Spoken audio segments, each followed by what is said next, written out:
मित्रांनो, आजची ही गोष्ट राजेश आणि त्याच्या काकांची आहे. आजचा हा रिअल इन्सिडेंट खूपच भयानक ठरणार आहे. हा पूर्ण इन्सिडेंट राजेशने शेअर केला आहे. राजेशचा परिवार खूप मोठा होता, म्हणजे त्याची जॉईंट फॅमिली होती. त्याच्या घरातले काका, पप्पा आणि घरातली मोठी मुलं ही शेतातल्या कामांमध्ये व्यस्त असायची. एक दिवस राजेशचे काका आंब्याच्या झाडाकडे गेले आणि त्या दिवसापासून राजेशच्या घरात असं काही घडलं ज्याच्यामुळे त्याच्या घराचं कधीच चांगलं झालं नाही ते आजपर्यंत. चला तर मग ऐकूयात काय घडलं होतं राजेश आणि त्याच्या काकासोबत. एक दिवस घरातले सगळे लोक रात्रीच्या वेळी जेवायला बसले होते आणि तेव्हा काय झालं की राजेशच्या काकांना गोड खायची अचानक इच्छा झाली. म्हणून ते म्हणाले की तुम्ही जेवायला सुरुवात करा, मी शेतात जाऊन बघतो आंबे पडले आहेत का ते. काका शेतात जायला निघतात. तसा राजेश म्हणतो, मी पण येतो काका. म्हणून राजेशचे काका राजेशला सुद्धा शेतात घेऊन जातात. तसं त्यांचं शेत हे घराच्या बाजूची 3-4 शेतं सोडली कीच होतं. दोघंजण शेतात पोहोचले. झाडाखाली 1-2 आंबे पडले होते, पण घरात एवढी माणसं होती, 1-2 आंब्यांनी काहीच होणार नव्हतं. म्हणून राजेशचे काका झाडावर चढले आणि राजेशने खाली पडलेले 2 आंबे उचलले. काका झाडावर चढून आंबे काढत होते. तितक्यात काय झालं की त्यांचा पाय कसा काय तो फांदीवरून सटकला आणि राजेशचे काका खाली पडले आणि काका बेशुद्ध झाले. राजेशने त्याच्या काकांना उठवायचा खूप प्रयत्न केला, पण काही केल्या ते उठतच नव्हते. राजेश तसाच धावत पळत त्या काळुखातून घरी आला आणि घरच्यांना सांगितलं की काका झाडावरून पडलेत आणि बेशुद्ध झाले आहेत, चला लवकर. घरातले मोठे माणसं शेतात जाऊन राजेशच्या काकांना घरी घेऊन आले. राजेशच्या पप्पांनी राजेशला विचारलं की असा कसा पडला हा, ह्याला तर सवय आहे झाडावर वगैरे चढायची, मग असा कसा पडला. त्यावर राजेश म्हणाला, माहीत नाही पप्पा, ते त्यांचा पाय सटकला आणि ते झाडावरून खाली पडले. इकडे राजेशच्या काकांना घरी आणलं, पण काही केल्या त्यांना शुद्धच येत नव्हती. त्यांच्या तोंडावर पाणीसुद्धा मारून झालं होतं, पण काहीच फरक पडला नव्हता. म्हणून घरातली पुरुष मंडळी काकांना हॉस्पिटलमध्ये घेऊन गेली. हॉस्पिटलमध्ये सुद्धा वेगवेगळ्या टेस्ट, सिटी स्कॅन केलं, पण त्या रिपोर्ट्समध्ये काहीच आलं नाही. रिपोर्ट्स नॉर्मलच होते. राजेशचे काका कोमामध्ये सुद्धा गेले नव्हते आणि शुद्धीतसुद्धा येत नव्हते. ते पाहून सगळेच घाबरले. राजेशच्या पप्पांनी सगळं त्यांच्या घरी फोन करून सांगितलं. तसं इकडे घरातल्या बायका रडायला लागल्या की काय चालू आहे. डॉक्टरांनी राजेशच्या काकांची अवस्था बघून त्यांना ॲडमिट करून घेतलं होतं. राजेशच्या पप्पांच्या मित्रांनी त्यांना सांगितलं की राजेश एकदा काही बाहेरचं असेल तर तेही बघून घे. ते ऐकून राजेशच्या पप्पांना धक्काच बसला. इकडे घरी राजेशला अचानक खूप जास्त ताप आला. त्याचा ताप 102 वर होता. तो ओरडत ओरडत बोलत होता की काकांना वाचवा, ते काकांना घेऊन जायला आलेत, काकांना वाचवा. घरातल्या लोकांनी कसं तरी राजेशला सांभाळलं. घरातल्या लोकांनी ही गोष्ट हॉस्पिटलमध्ये कळून दिली नाही. इकडे राजेशचे पप्पा विचारत होते की काय करायचं. तितक्यात राजेशच्या पप्पांनी काय केलं की त्यांचे पप्पा ज्या गुरुला मानायचे ते गुरु स्वामी समर्थांचे मोठे भक्त होते. त्यांनी फोन केला आणि इकडची सगळी परिस्थिती त्या गुरूंना सांगितली की महादेव म्हणजे राजेशचा काका झाडावर चढला होता आणि झाडावरून खाली पडला आणि बेशुद्ध झाला. तर तिकडे जे गुरुजी बसले होते ते म्हणाले की मला 2 मिनिट दे, मला ध्यानस्थ होऊ दे, मग मी तुला सगळं सांगतो काय झालंय ते. आता राजेशच्या पप्पांसमोर ते रहस्य उलगडणार होतं ज्याची त्यांना कल्पनासुद्धा नव्हती. गुरुजी म्हणाले की ज्या झाडावरून महादेव पडला त्या झाडावरून तो पडला नव्हता, त्याला त्या झाडावरून पाडण्यात आलं होतं. त्याचा जीव घेण्याचा प्रयत्न चालू आहे. ते लोक तुझ्या भावाला घेऊन जाणार. हे ऐकून राजेशचे पप्पा गुरुजींना विनवणी करू लागले, प्लीज तुम्ही हॉस्पिटलमध्ये या आणि वाचवा माझ्या भावाला, तुम्हाला जे हवं ते देईन. तेव्हा ते गुरुजी म्हणाले की जोपर्यंत मी तिथे हॉस्पिटलमध्ये येईन तोपर्यंत ती आत्मा तुझ्या भावाला घेऊन जाईल की नाही मी सांगू शकत नाही. हे ऐकून राजेशच्या पप्पांच्या पायाखालची जमीनच सरकली. त्यांना धक्काच बसला. गुरुजी म्हणाले की तरी पण मी लगेच निघतो इथून. थोड्या वेळाने गुरुजी हॉस्पिटलमध्ये पोहोचले. गुरुजी त्यांच्या त्या तपस्येच्या परिधानामध्येच आले होते, त्यामुळे त्यांना हॉस्पिटलच्या आत कोणीच सोडत नव्हतं. त्यांनी खूप रिक्वेस्ट केली की एकदा जाऊ द्या, फक्त बघून परत येतो. पण काही श्रद्धाळू आणि अंधश्रद्धाळू लोक असतात, त्यामुळे त्यांना वरती जाऊ दिलं नाही. म्हणून त्या गुरुजींनी राजेशच्या पप्पांकडे एक धागा दिला आणि अंगाऱ्याची पुडी दिली आणि जाऊन ते लावायला सांगितलं. आणि गुरुजी बाहेरच उभे राहिले. जेव्हा राजेशचे पप्पा काकाजवळ गेले तेव्हा काका निश्चित पडले होते. राजेशच्या पप्पांनी त्याच्या काकांच्या हातात तो गुरुजींनी दिलेला धागा जसा बांधला तसा त्याचे काका बेडवरून उडाले आणि पुन्हा बेडवर पडले. हे पाहून आजूबाजूचे पेशंट काय, डॉक्टरसुद्धा घाबरले. अंगारा लावताना गुरुजींनी सांगितलं होतं की अंगारा लावताना तुला कसले ना कसले भास होतील, कोणाचे ना कोणाचे आवाज येतील, त्याकडे दुर्लक्ष कर. कितीही काहीही झालं तरी मागे वळून बघू नकोस. इकडे काका आता त्यांना अंगारा लावायला जातात तेव्हा त्यांना पाठून त्यांच्या वडिलांचा आवाज आला, जे या जगातच नव्हते. आणि ते हेच म्हणत होते की अरे जाऊ दे त्याला, जाऊ दे, त्याची जायची वेळ आली आहे. राजेशच्या पप्पांनी त्या आवाजाकडे दुर्लक्ष केलं. त्यानंतर त्यांना राजेशच्या मामाचा आवाज आला, जे थोड्या महिन्या आधीच वारले होते. ते ओरडत ओरडत बोलत होते की जाऊ दे त्याला, घरात खूप अडचणी आल्या आहेत, आता एक एक करून सगळे मरतील, याला जाऊ दे, हा गेला तर आपलं घर वाचेल. पण राजेशच्या पप्पांना माहीत होतं की हे सगळं वाईट शक्ती करत आहे. राजेशचे पप्पा तो अंगारा कंटिन्यू त्याच्या काकांच्या कपाळावर घासतच होते. इकडे घरी राजेशची तब्येत खूपच खराब होत चालली होती, म्हणून घरीसुद्धा एक डॉक्टर बोलवला होता. डॉक्टर म्हणाले की याला लवकरात लवकर इंजेक्शन द्यायला लागेल, नाहीतर याची तब्येत अजून जास्त खराब होईल. राजेश अजूनसुद्धा जोरजोरात ओरडत होता, काकांना वाचवा, काकांना वाचवा, ते लोक घेऊन जातील, वाचवा त्यांना. इकडे हॉस्पिटलमध्ये राजेशच्या पप्पांनी जसा पुन्हा अंगारा लावला तसा त्याच्या काकांनी एका वेळेला डोळे उघडले, जरासे वरती केले, डोळे बंद केले आणि ते तसेच लगेच खाली पडले. त्यानंतर त्यांच्या तोंडून फक्त घुरण्याचा आवाज यायला लागला. हे बघितल्यावर डॉक्टर पूर्णपणे हादरून गेले, कारण त्या डॉक्टरांनी पहिल्यांदाच असं काहीतरी पाहिलं होतं. तितक्यात काका राजेशच्या पप्पांना म्हणाले, दादा मला वाचव, मला हे लोक घेऊन जातील, मला वाचव, हे लोक तुझ्या मुलाला सुद्धा घेऊन जाणार आहेत. एवढं बोलून ते शांत झाले. कोणीतरी त्यांचं तोंड दाबून ठेवलंय असं. त्यानंतर काकांना हॉस्पिटलवाल्यांनी डिस्चार्ज दिला आणि घरी घेऊन जायला सांगितलं. सगळ्यांनी काकांना कसं तरी करून घरी आणलं आणि एका रूममध्ये ठेवलं, कारण आता काका मोठ्या गुरुजींची वाट बघत होते. इकडे काकांचा घुरण्याचा आवाज वाढतच होता. त्यांना बघून घरातले सगळे लहान मोठे घाबरले होते. तेवढ्यात मोठे गुरुजी घरी आले. जसं त्यांनी घरात पाऊल ठेवलं तसं राजेशचे काका मोठमोठ्याने ओरडायला लागले की हा माणूस इथे काय करतोय, याला परत जायला सांगा, कोणी बोलवलं याला. इकडे गुरुजी आत येत म्हणाले, मी आलोय, आता तू इथे जास्त वेळ नाही राहू शकत, मी तुला याच्या शरीरातून काढून फेकून देईन, फक्त मला एकदा समजू दे की तू कोण आहेस ते. हे ऐकून त्या काकांच्या शरीरातला आत्मा बोलू लागला, तेही ओरडत ओरडत की तू मला याच्या शरीरातून बाहेर काढणार, तुझं मरणसुद्धा माझ्याच हातून होणार आहे, मी याला मारणार, त्या मुलाला पण मारणार आणि तुलासुद्धा. गुरुजी त्याला म्हणतात की काळजी नको करूस, इथे देवापेक्षा मोठं कोणी नाही आहे, मी तुला भस्म करून टाकेन, नाहीतर तू खरं खरं सांग तू कोण आहेस ते.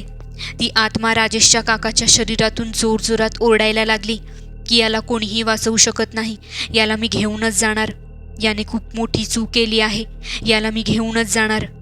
यावर गुरुजींना राग आला. त्यांनी त्यांच्याकडचं पाणी काढलं आणि ते पाणी त्यांनी सरळ त्या काकांच्या अंगावर मारलं. ती जी आत्मा होती ती तडफडायला लागली, जोरजोरात ओरडायला लागली, घुरण्याचा आवाज काढायला लागली. गुरुजी म्हणाले, खरं खरं सांग तू कोण आहेस. ती आत्मा गुरुजींकडे रागाने बघत होती.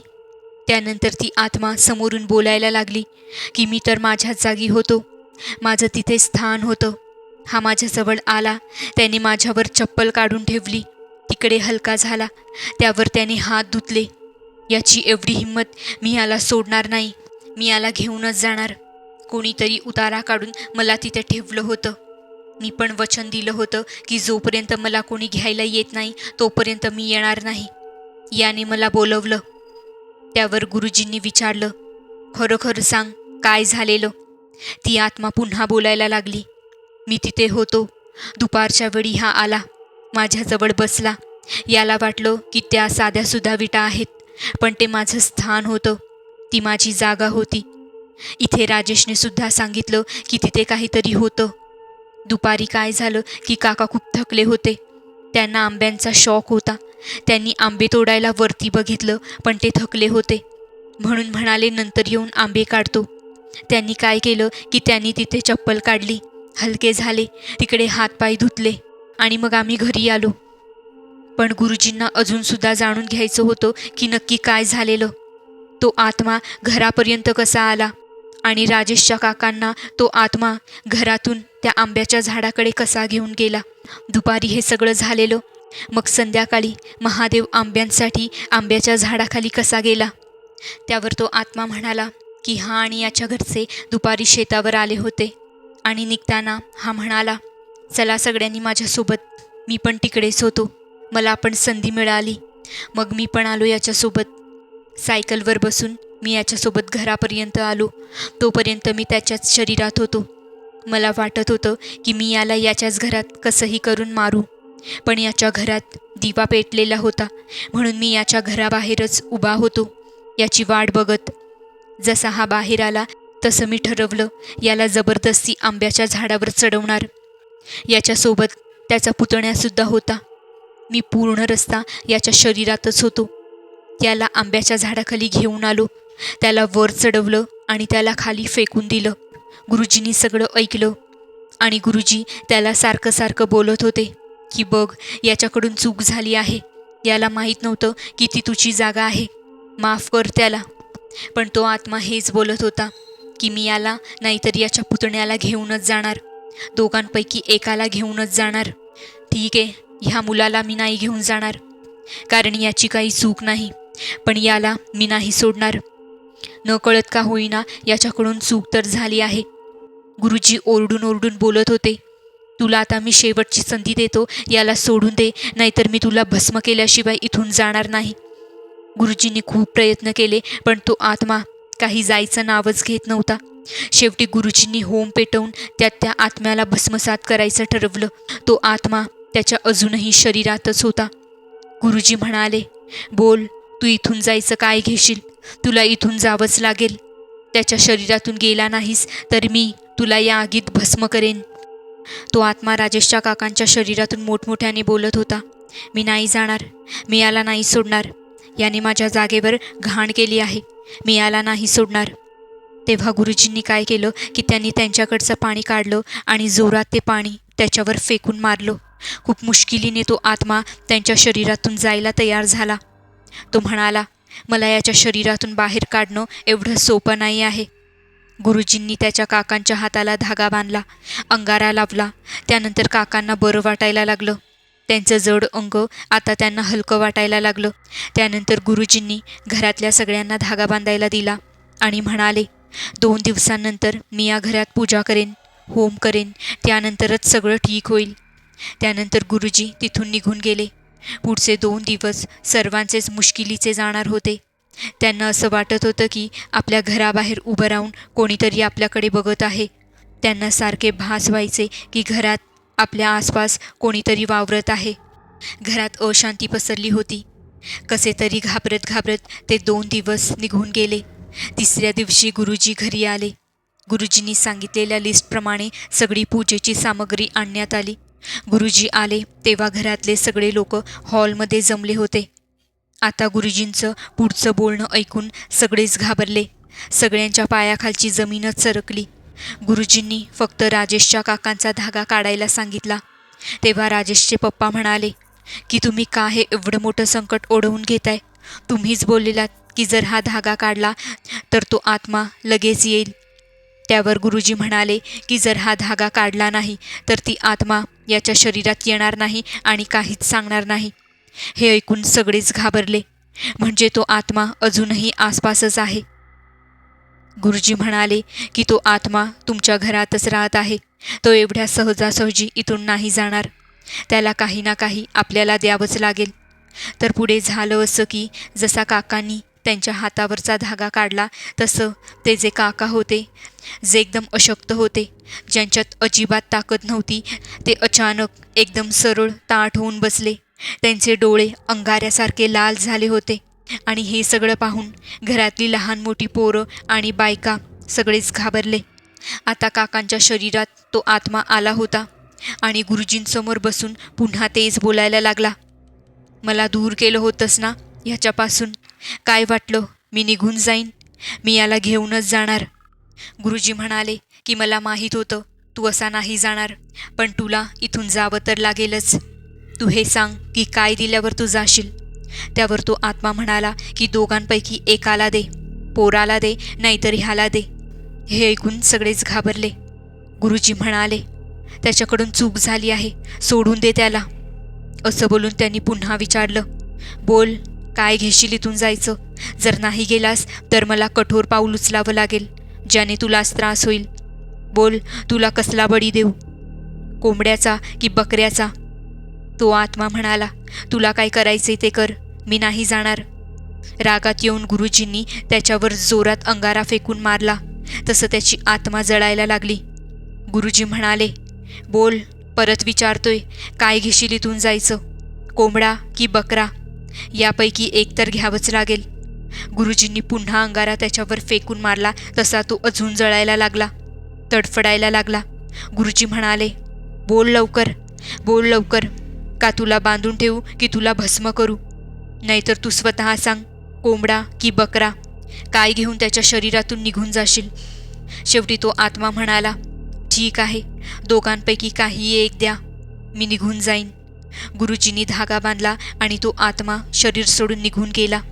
आता गुरुजी म्हणाले की येणाऱ्या अमावस्या नाहीतर पौर्णिमेला आपल्याला त्याच जागी जाऊन बळी द्यावा लागेल. त्याआधी ती जागासुद्धा स्वच्छ करावी लागेल. आता अमावस्या पौर्णिमेला 5 दिवस बाकी होते. 5 दिवस घरातल्या लोकांचे खूपच मुश्किलीचे जाणार होते. कारण जर आपल्याला माहीत असेल की आपल्या घरात एक ताकदवर आत्मा आहे, जो घरात फिरत आहे, घरात वावरत आहे, सतत भास होतात, तर भीती तर वाटणारच होती. कसे तरी त्या सर्वांनी ते 5 दिवस काढले. आता अमावस्येच्या रात्री घरातली पुरुष मंडळी त्या आंब्याच्या झाडाकडे गेली. राजेशच्या काकांमुळेच हे सगळं घडल्यामुळे काकांनाच ती सगळी प्रक्रिया करायची होती. काकांना ती जागा स्वच्छ करावी लागली. त्यांनी ती जागा स्वच्छ करून तिकडे बकऱ्याचा बळी दिला. सगळेजण लांबच उभे होते. काका एकटेच ती विधी करत होते.